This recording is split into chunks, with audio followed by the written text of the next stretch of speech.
Assalamu alaikum. Peace be on all. This is Moel back at it again. And this time discussing nihilism, because the last time I discussed it, a lot of atheists got shook.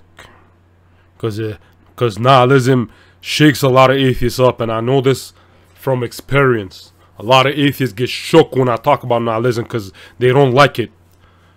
They're afraid of it.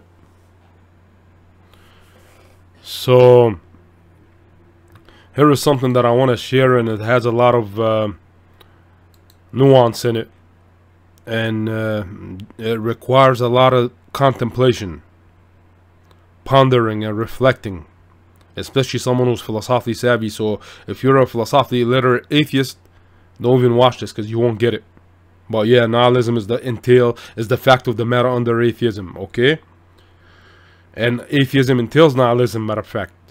And I can quote academics, since y'all don't like it. I mean, I can quote you. There's a discussion between Alex Rosenberg and Owen Flanagan on YouTube. You can look it up. And Alex Rosenberg, he's the one who wrote An Atheist Guide to Reality. And when he was discussing with Owen Flanagan, this is what he said. The fact of the matter is nihilism. Bosons and fermions produce introspective illusions.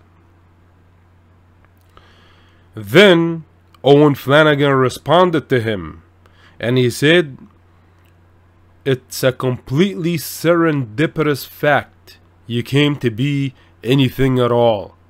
And when you're gone forever. Okay? So keep that in mind now. When you're gone forever. That is nihilism. Okay? So, atheism, under atheism, there is no God. That's a given. Under Islam, there is no God but Allah. Under nihilism now, which what atheism entails, this reality is nothing. Okay, this reality is nothing, because think about it, nothing matters if you really philosophize it. Even as an existentialist, you should know this in the back of your head, or an absurdist. And if you don't know what absurdism is and existentialism is, look them up. Because I know there's a lot of illiterate atheists when it comes to philosophy. Okay, so under nihilism, this reality is nothing. Nothing matters.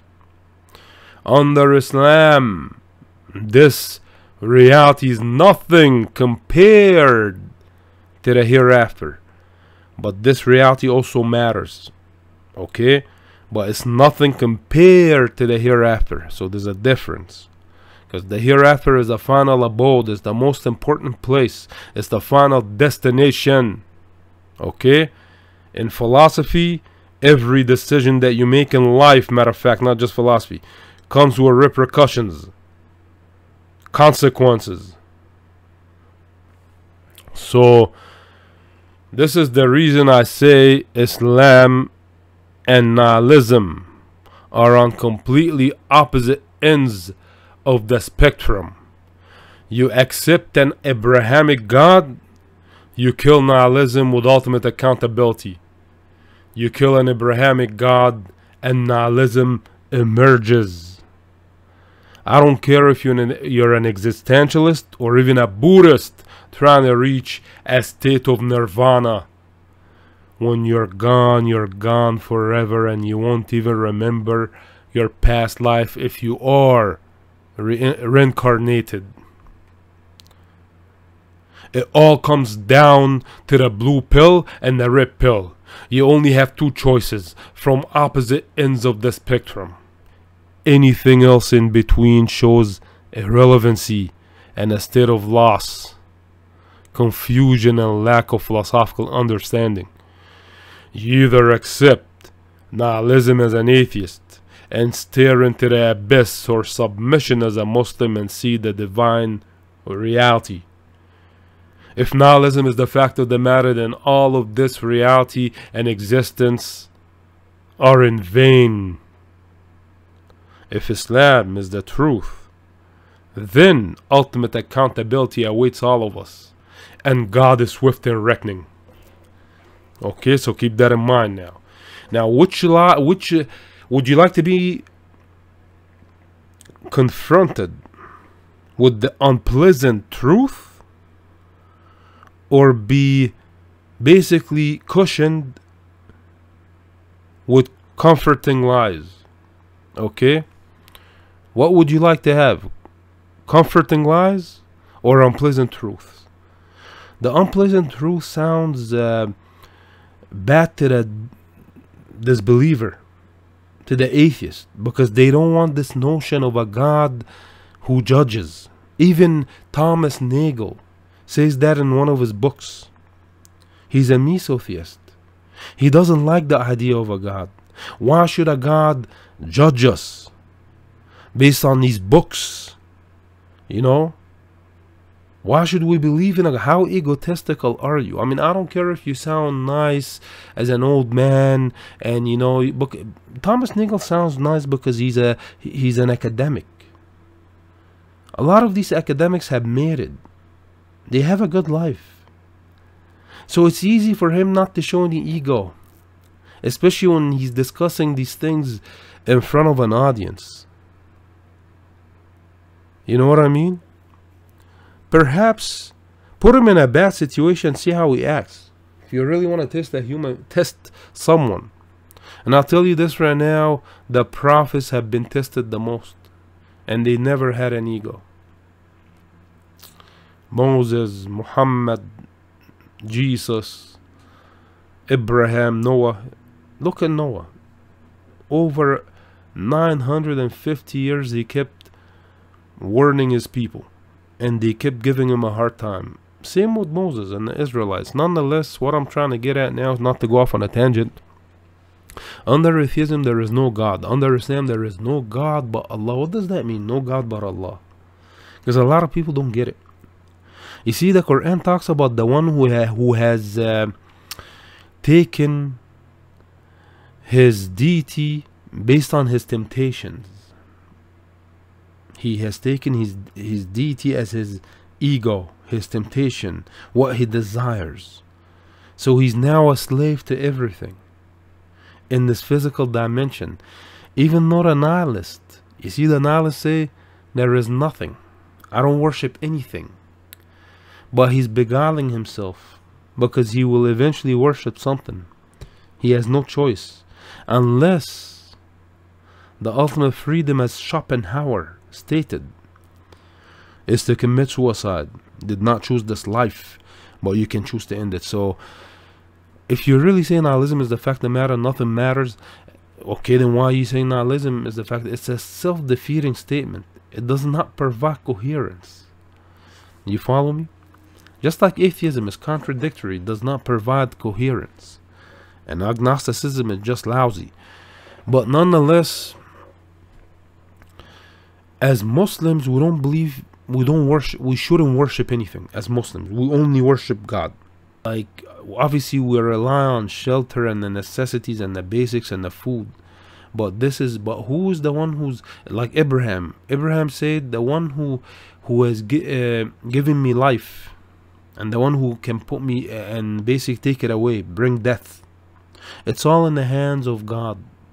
Okay, it's all by the power of and might of God. That's why we say La hawla wa la quwwata illa billah. There is no capability nor power or might except by Allah. And this is like an occasionalist type of view. So everything is in the hand of God. I mean, when we look at the wind and nature and all these things happening, what's causing it? But what's really causing it? We're not trying to look at things from a physical stance, because there is something called metaphysical causation nonetheless. So that's why some people assume panpsychism. There is consciousness in everything. But this is why we worship God. Not that we don't worship a tree, we don't worship a human being, we don't submit to anything. We don't submit to even to our own ego. Okay? Yes, some of us are tested differently. Some of us may not have the same patience as we used to have before. You know what I mean? Some of us, you know, have experienced, have had an unpleasant experience with people. So, nonetheless, what I'm trying to say is that it all depends on the individual. And at the same time, we should be just. But we shouldn't submit to no one except Allah and the commands that He has given us. Under nihilism, what are the choices really? Under atheism, nihilism, it's all subjectivity. Why should I obey someone's subjective morality? The government, for example, it's all based on expediency. What are human rights? Nonsense upon stilts. So if a government one day decides to say, you know what, these are the rules, you guys better follow it, the only way we can follow that if they whip us, you know, they come with whips and hit us, and then when we see someone get hurt, we'll be like, yeah, we submit. I just don't want to be hit like this guy, you know. This was a joke by Dave Chappelle, by the way, but it's not gonna cut it, because who are the government? They're just people like us, but they have might, they have power. Might is a right. Under such worldview, at the end of the day, you have no choice. But if you're truly nihilistic, hey, if you truly don't believe in God and the government is cruel, let them wipe you out. What are you gonna do? Let them wipe you. Would you rather be kneeling while living, or standing and dying? I'd rather be standing. So that's what I'm trying to say. If you truly are nihilistic, you will know that life has no intrinsic meaning whatsoever. Even if you say a statement like, I give it meaning, I give it value, you're engaging from a religious discourse, which doesn't make sense under your own worldview. The hell is that? Who are you? Who the hell are you to give anything meaning and value, when fundamentally your position entails nihilism? Your atheistic position, agnostic position, entails nihilism. Okay, get it through your head. Alright? You only exist out here because of God. Without God, you personally, every wise guy still around, take a piece of your ass. And I'm not even playing. This is a Joe Pesci line. Anyways, this is all I got for now. And I just wanted to make a joke at the end. But anyways, hopefully it gets through your head to all you pugnacious, arrogant, cantankerous atheists with a blasé attitude. Okay, peace out. Assalamu alaikum wa rahmatullahi wa barakatuh.